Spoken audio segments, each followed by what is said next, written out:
Welcome to Blizzard Fire. We hope this video helps fire up your solution. You start by opening After Effects with your composition ready and animated keyframes visible. Select the layer and the specific property you animated, like position or scale. Once done, focus on the timeline and click the Graph Editor button at the top of the timeline panel. That is the only way to display the graph. You'll see keyframe curves replace the normal timeline view. Make sure the layer is selected so the graph shows relevant keyframes, not an empty or different property. Once the graph editor is open, you must choose the right graph. Click the small menu to switch between Edit Speed Graph and Edit Value Graph, depending on whether you need speed or value control. Select the keyframes you want to edit. You'll see Bezier handles. Drag them to change acceleration and deceleration.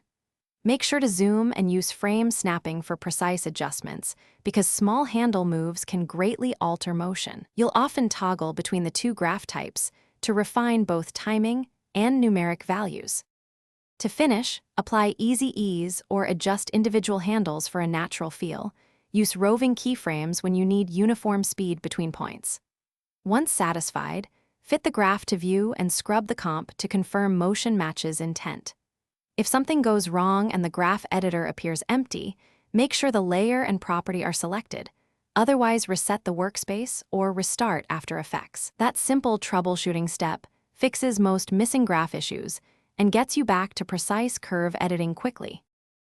Thanks for watching. If you found this helpful, don't forget to like and subscribe.